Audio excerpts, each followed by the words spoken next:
আমি আয়াত পড়েছি অনেকবার, খুতবাতে আয়াত পড়েছি, পড়তে থাকি।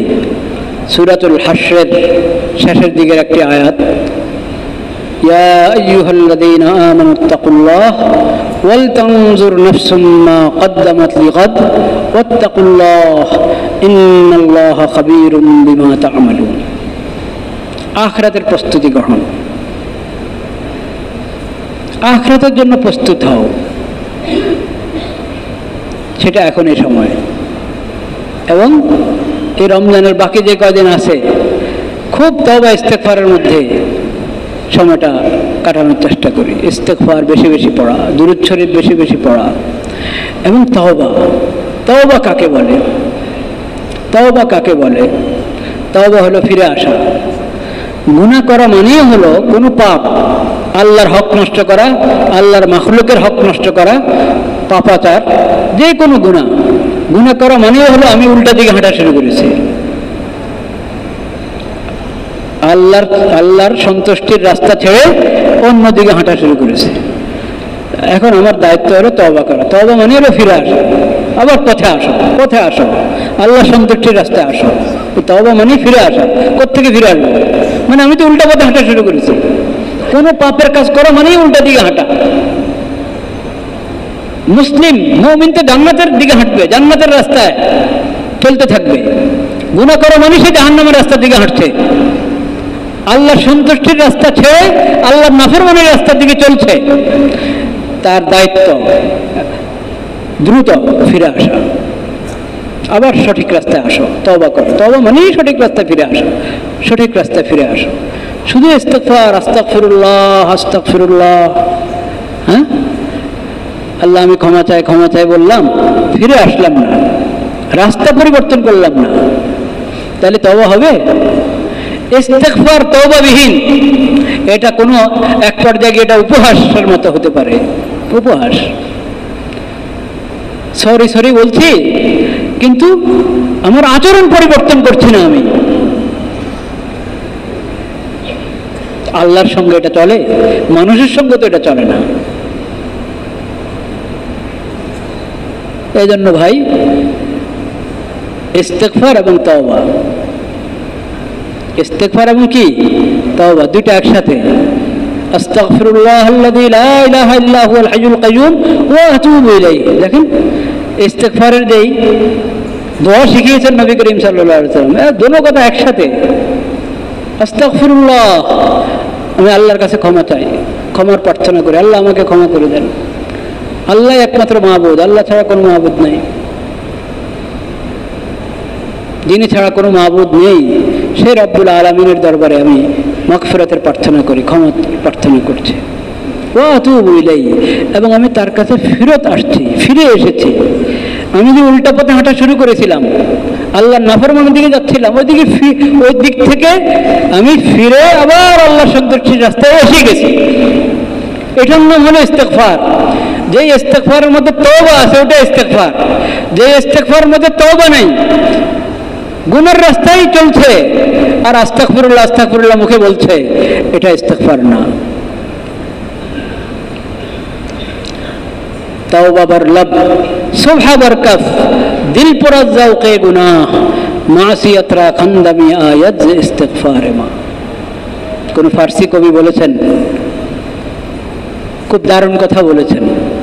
মুখে বলছি আস্তাগফিরুল্লাহ, মুখে বলছি তওবা তওবা, হাতে তাসবিহ আছে, দিল পুরা যাওকে গুনাহ, কিন্তু আমার দিল, আমার 24 ঘন্টার আচরণ গুনাহ আর গুনাহ, পাপ আর পাপ। কেমন হলো?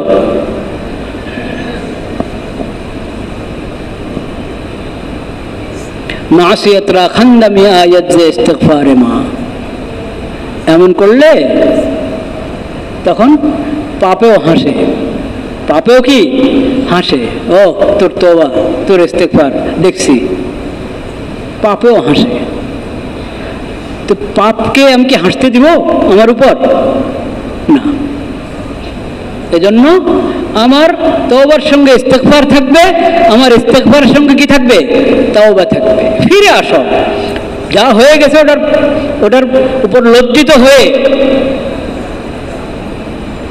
লজ্জিত হয়ে ওটা ত্যাগ করো এবং সামনের জন্য প্রতিজ্ঞাবদ্ধ হও আল্লাহর কাছে যে আল্লাহ আর এ পাপ করব না, কোনো পাপ করব না। আপনি আমাকে তৌফিক দান করেন, হিম্মত দান করেন, সাহস দান করেন, আমার তওবা যেন খাঁটি হয় সেই তৌফিক আমাকে দান করেন।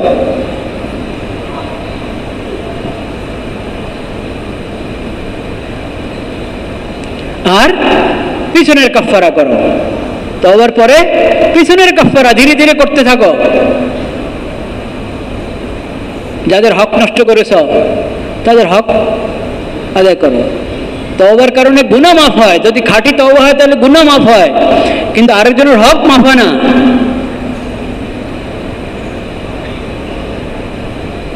কোনো ব্যক্তির, কোনো খানদানের, কোনো পরিবারের কারো কোনো হক আমি নষ্ট করে থাকলে, আত্মসাতের মাধ্যমে হক নষ্ট করেছে, ঋণ আদায় করে নাই সেভাবে হক নষ্ট করেছে, মিরাস আদায় করে নাই সেভাবে হক নষ্ট করেছে, আর কষ্ট দিয়েছে, মারপিট করে কষ্ট দিয়েছে, গালমন্দ দিয়ে কষ্ট দিয়েছে, সব হক, এসব হক এমন এগুলোর কারণে আখিরাতে নেকি হারিয়ে ফেলবো, আমি নেকি হারিয়ে ফেলবো। কারণ হক ওলাকে হক দুনিয়াতে না দিলে আখিরাতে দিতে হবে। ওটা আল্লাহর সামনে দাঁড়িয়ে আরেকজনের হক বুঝিয়ে দিতে হবে। জান্নাত জাহান্নামের আগে মানুষের হক মানুষকে বুঝিয়ে দিতে হবে। দুনিয়াতে না দিলে আখিরাতে দিতেই হবে। কেমনে দিবেন? তখন তো আর ব্যাংক অ্যাকাউন্ট নাই, গোলা নাই,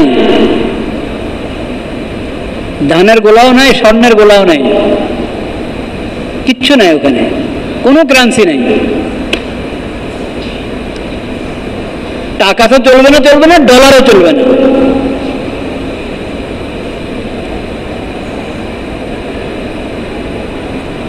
তো কোনো কারেন্সি নাই, কোনো মুদ্রা নাই, কিছু নাই, কি দিয়ে আদায় করবেন? আমল। আপনার যা নেকামল আছে ও নেকামল নিতে থাকবে। এখন একবার আরেকজনের গীবত করছি, ওটা তার কাছে ক্ষমা চেয়ে ঠিক করে নি নাই, একজনকে খামাখা একটা থাপ্পড় মারছি, খামাখা গালি দিয়েছি, ওটার জন্য আমার নেকি নিয়ে যাবে। এখন কি পরিমাণ জুলুম এর বদলায় কত নেকি নিবে সেটা আল্লাহ জানেন।